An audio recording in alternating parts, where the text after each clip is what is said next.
Hello everyone, welcome back to Excel in Education channel. Friends, आप सभी का Excel in Education channel में स्वागत है। और हम लोग यहाँ पर तैयारी कर रहे हैं यूजीसी नेट दिसंबर 2023 के सेशन के लिए। ठीक है, पेपर 1 और पेपर 2 एजुकेशन की तैयारी यहाँ पर आपकी होती है नेट के लिए, और साथ ही असिस्टेंट प्रोफेसर के लिए भी। ठीक है, जीएस की और एजुकेशन की। तो यहाँ पर आज हम उन टॉपिक्स को यहाँ पर डिस्कस करेंगे जो जून 2023 में पूछे गए प्रश्न हैं, न्यू कॉन्सेप्ट हैं। ठीक है, आपको बुक्स वगैरह में ऐसे नहीं मिलेंगे, और पेपर है, ये जो क्वेश्चन पूछे जा रहे हैं ये आपके पेपर में आ चुके हैं, और इससे पहले भी प्रीवियस ईयर क्वेश्चन में इनसे मिलते जुलते कॉन्सेप्ट ही पूछे गए हैं। ठीक है, तो टीचिंग एप्टीट्यूड के ही यहाँ पे कॉन्सेप्ट हैं, जिसमें कि हम लोग बात करेंगे सेल्फ रेगुलेटेड लर्निंग की, जिमरमैन की सेल्फ रेगुलेटेड लर्निंग, और think pair share. Think pair share आपकी कोलैबोरेटिव लर्निंग में आती है। तो आज हम इन्हीं सारे कॉन्सेप्ट्स को यहाँ पर डिस्कस करेंगे। तो वीडियो आपके लिए इन्फॉर्मेटिव होगी, काफ़ी यूजफुल होगी, तो आप लोग वीडियो को पूरा दिखिएगा। और वीडियो सेशन अच्छा लगता है तो लाइक एंड शेयर ज़रूर किया करिए। ठीक है, चैनल को सब्सक्राइब कर लीजिए, क्योंकि यहाँ पर आपको एग्जाम ओरिएंटेड कंटेंट ही यहाँ पे प्रोवाइड किया जाता है।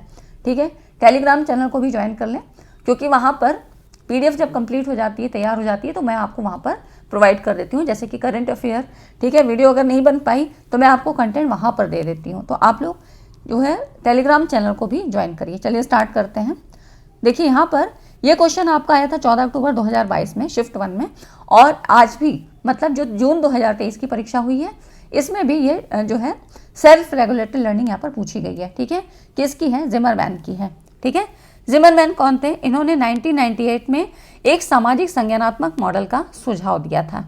ठीक है, तो यहाँ पर ये रेगुलेटेड जो शिक्षा है, सेल्फ रेगुलेटेड लर्निंग, ये क्या होती है? एक साइक्लिक प्रोसेस है, जिसमें कि छात्र किसी कार्य को करने के लिए योजना बनाएगा और अपने प्रदर्शन पे नजर रखेगा, मतलब खुद ही मॉनिटरिंग करेगा, फिर परिणाम पर विचार करता है। ठीक, ये तो एक जनरल कॉन्सेप्ट हुआ। तो आज हम इसके बारे में, अभी देखिए इसमें आपको क्या पूछ रहा है, कौन कौन से साइक्लिक प्रोसेस के रूप में कार्य करते हैं। तो यहाँ पे आपको ये चक्रीय प्रक्रियाएं बतानी हैं। तो पहले आप इसको समझ लीजिए क्या होगा, फिर आप क्वेश्चन खुद ही कर सकते हैं। सेल्फ रेगुलेटेड लर्निंग क्या होती है? स्वयं विनियमित अधिगम एक ऐसी प्रक्रिया है जिसमें विद्यार्थी स्वयं अधिगम करके, सेल्फ, ठीक है, वो सीखता है।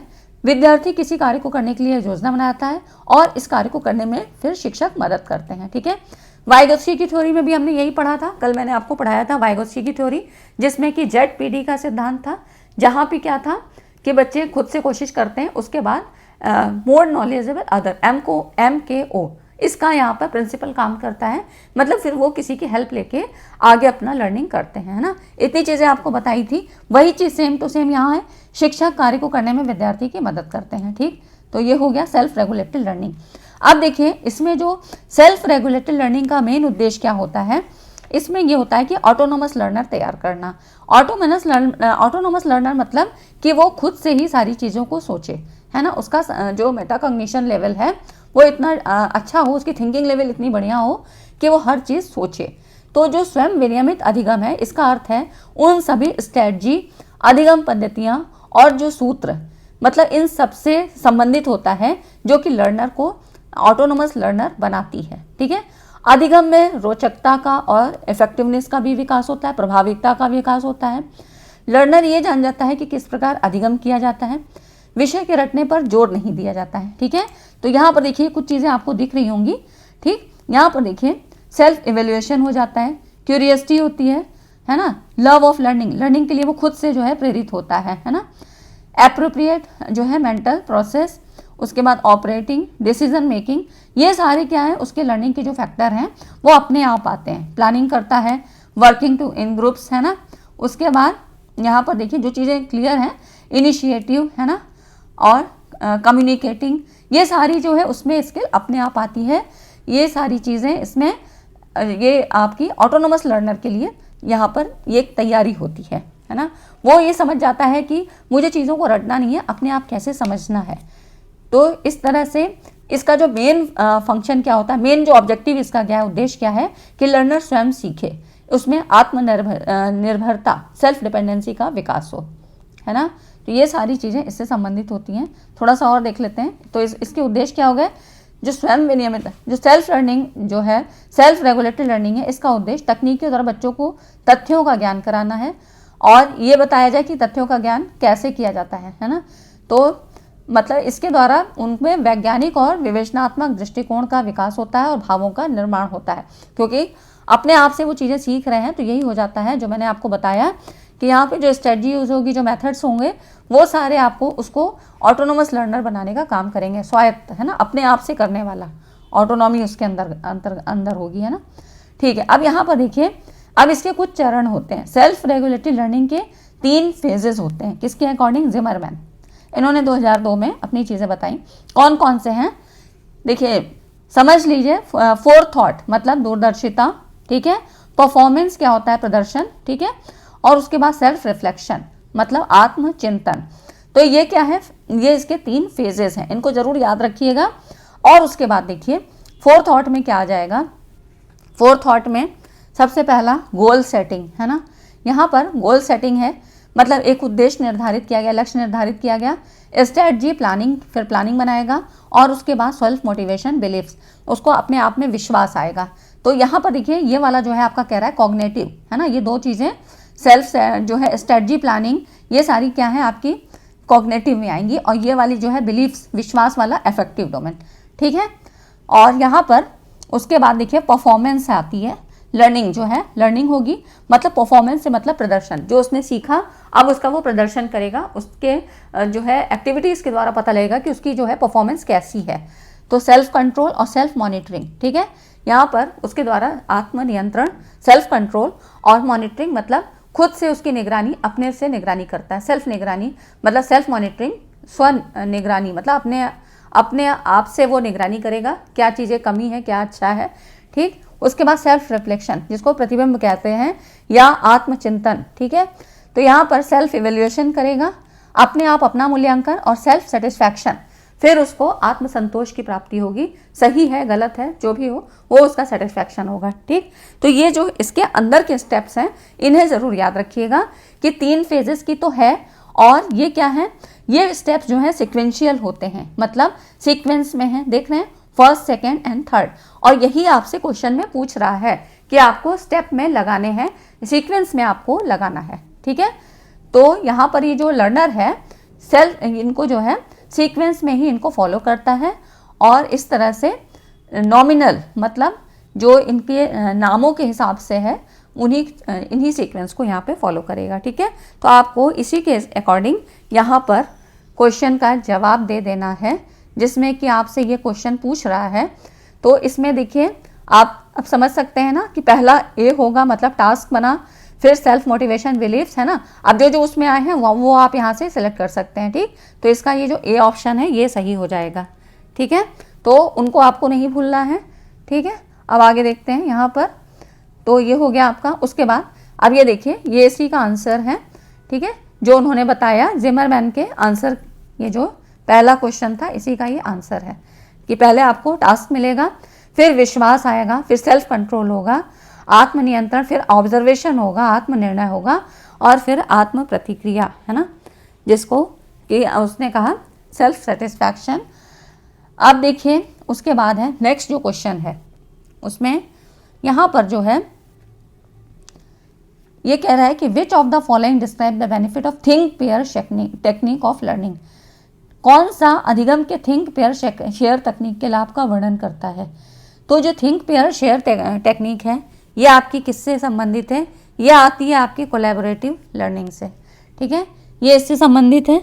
और यहाँ पर देखिए जो थिंक पेयर शेयर तकनीक है, मतलब सोचो, थिंक, है ना, फिर थिंक पेयर, पेयर मतलब जोड़ो, जोड़ा बनाओ, है ना, और शेयर साझा करो, सोचो, जोड़ो और साझा करो। कुछ समझ में आ रहा है? मतलब आपको चीज़ पहले सोचनी है, कोई टास्क आपको दिया जाएगा उसको सोचना है, फिर अपने जो कई बार ऐसा होता था कि जब आप पढ़ते थे तो आप क्या करते थे, आपको कोई प्रॉब्लम जो है क्वेश्चन पूछा गया, टीचर ने पूछा, ठीक है, और आपने क्या कहा, आपने जो है टीचर को सीधे जवाब ना बता के आप अपने बगल वाले को बताते हो, है ना। तो थिंक मतलब आपने सोचा, फिर अपने जो आपका सहपाठी है उसको आपने बताया और शेयर किया, थिंक पेयर एंड शेयर। तो इसमें क्या क्या चीज़ें आएंगी, ये सारे ही आते हैं इन्हीं सब तकनीक के में, मतलब जो थिंक पेयर शेयर तकनीक है इसमें ये सारे लाभ का वर्णन होता है। मतलब कम्युनिकेशन स्किल आती है, और प्रॉब्लम सॉल्विंग स्किल होती है और समस्या समाधान, माने उपरोक्त सभी। ठीक है, ये आपकी का पूछा गया क्वेश्चन है जून का। ठीक है, तो इस तरह से ये क्वेश्चन अब देखिए थिंक पेयर शेयर क्या है। ये एक कोलैबोरेटिव लर्निंग स्ट्रेटजी है वेयर जहाँ पे छात्र किसी समस्या को हल करने या निर्धारित पठन के बारे में प्रश्न का उत्तर देने के लिए मिलकर काम करते हैं। अब ये समस्या कौन देगा? टीचर देगा, है ना। तो इस रणनीति के लिए छात्रों को क्या होता है? व्यक्तिगत रूप से सोचने या प्रश्न का उत्तर देने की आवश्यकता होती है और सहपाठियों के साथ यहाँ पर विचारों को साझा किया जाता है। ठीक है, तो इस तरह से अब ये जो सहयोग होता है और टीचर के द्वारा क्या होता है? एक सहयोग मिलता है ना। तो यहाँ पे तो सहपाठियों के साथ अपना विचार थिंक पेयर शेयर। और यहाँ पर देखिए कोलैबोरेटिव लर्निंग क्या होती है। अगर कोलैबोरेटिव लर्निंग की बात करें, क्योंकि कोलैबोरेटिव लर्निंग के ही अंतर्गत है ये। थिंक पेयर शेयर क्या है? तो यहाँ पर ये जो थिंक पेयर शेयर टेक्निक है ये आपकी इसी कोलैबोरेटिव लर्निंग में आती है। तो ये सहयोगात्मक सीखने के दृष्टिकोण में विद्यार्थियों को एक छोटे समूह में गतिविधियों या सीखने के कार्य पर एक साथ काम करना शामिल होता है ना। एक कोई लर्निंग टास्क दिया जाता है जिसमें कि स्मॉल ग्रुप में और आपको सभी लोगों को यहाँ पार्टिसिपेट करना है। ठीक है, तो इस तरह से ये जो सहयोग होगा, पार्टिसिपेट होगा, यहाँ पर हर कोई मतलब भाग लेगा और विद्यार्थी एक समान समग्र परिणाम में योगदान देने वाले अलग अलग कार्यों पे काम कर सकते हैं या किसी साझा कार्य पर एक साथ काम करेंगे। ठीक है, तो इस तरह से क्या होगा? जो भी यहाँ पर काम किया जाएगा वो एक शेयर्ड मतलब एक साझे के रूप में किया जाएगा। तो इस तरह से ये जो सहयोग होगा वो स्वैच्छिक होना चाहिए, किसी को किसी तरह का जो है यहाँ पर बाध्य नहीं किया जा सकता है। ठीक है, तो ग्रुप में भी अगर वो रहेंगे तो अपने क्या होगा? सहयोगी वातावरण को ध्यान में रखे होंगे, कोई भी बंधन नहीं होगा, सामंजस्य होगा, उनमें एडजस्टमेंट होगा। ठीक है, और पारस्परिक सहमति होगी यहाँ पर, और यहाँ पर टीम के सभी सदस्यों को सफल या असफल परिणाम के लिए सामूहिक रूप से जिम्मेदारी होगी उनकी। ठीक है, तो ये सारी चीज़ें कोलैबोरेटिव लर्निंग में होती हैं। इससे मतलब फ़ायदा ये होगा कि कई सारे जो है आपको विचार मिल जाते हैं। ठीक, तो ये हर बच्चे का अपना यहाँ पर उसका मत होगा, उसकी जो है विचार होंगे, उसका अपना दृष्टिकोण होगा। तो इस तरह से काफ़ी सारी चीज़ें यहाँ पर पता लगती हैं थिंक पेयर शेयर टेक्निक में। और ये किससे संबंधित होती है? कोलैबोरेटिव लर्निंग से, है ना। तो ये आपकी जो कोलैबोरेटिव लर्निंग होती है ये आपकी वहाँ पर भी यूज़ होती है, जैसे कि इंक्लूसिव एजुकेशन वाले इसको यहाँ पढ़ेंगे, ज़्यादा उनको पढ़ना है डीप में। ठीक है, तो यहाँ पर देखिए जो कोलैबोरेटिव लर्निंग है ये आपकी क्या इंक्लूसिव एजुकेशन के साथ साथ जो सामान्य बालक और जो विशिष्ट बालक होते हैं दोनों के लिए होती है। ठीक है, इसीलिए इसका नाम है सहयोगात्मक दृष्टिकोण, कि वो आपस में सहयोगात्मक भावना से यहाँ पे काम करेंगे, इसीलिए कहा है थिंक पेयर शेयर टेक्निक। ठीक है, तो ये दोनों के लिए हो सकती है, सामान्य हो चाहे विशिष्ट वर्ग के हों, दोनों के लिए ठीक रहती है।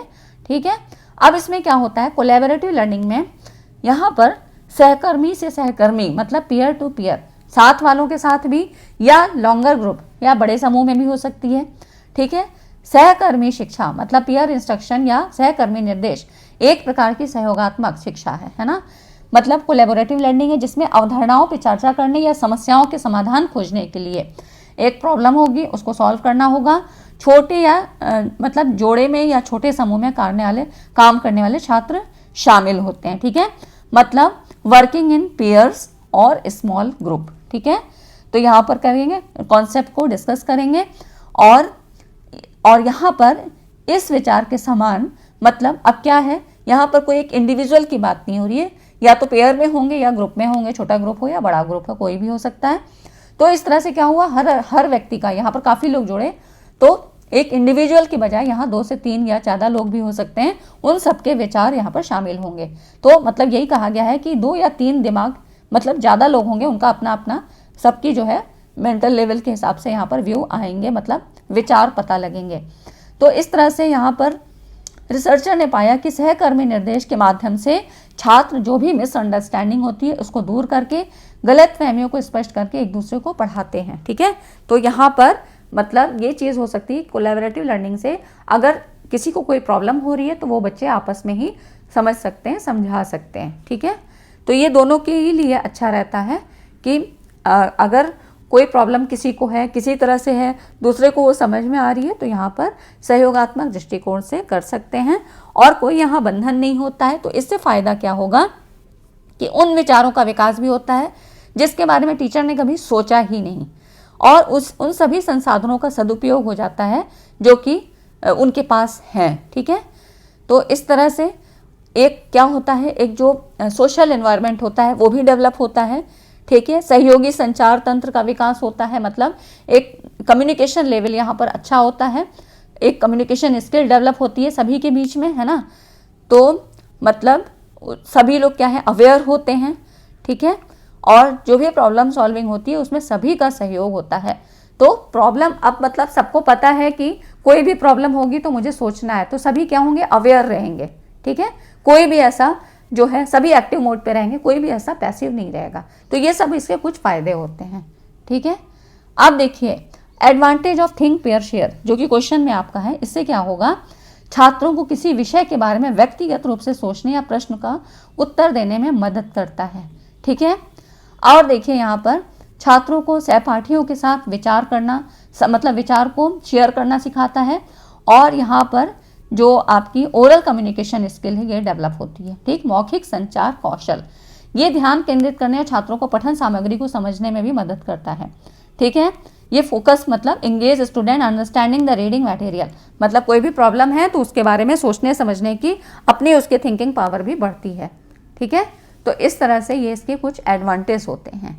ठीक है, तो ये दो कॉन्सेप्ट आपको समझ में आ गए होंगे, और थिंक पेयर शेयर टेक्निक आपकी इसी से कोलैबोरेटिव लर्निंग से होती है। आपको इसके साथ साथ कोलैबोरेटिव के साथ साथ कोऑपरेटिव लर्निंग, ये सारी चीज़ों से भी क्वेश्चन आपके पूछे गए हैं। ठीक है, तो ये कुछ तरह की जो है आपकी सेल्फ रेगुलेटेड, कोऑपरेटिव, कोलैबोरेटिव, ये सारी चीज़ें जो है आपको मैंने इसके पहले भी क्वेश्चन कराए हैं, लेकिन अब क्या है कि न्यू क्वेश्चन जो जैसे जैसे बन रहे हैं उनको भी यहाँ पे करवा रहे हैं। तो ठीक है फ्रेंड्स, मिलते हैं इसी तरह एक नए कॉन्सेप्ट के साथ, और वीडियो अच्छी लगी हो तो वीडियो को लाइक एंड शेयर जरूर करिएगा। चलिए मिलते हैं अगली वीडियो में। Thanks for watching.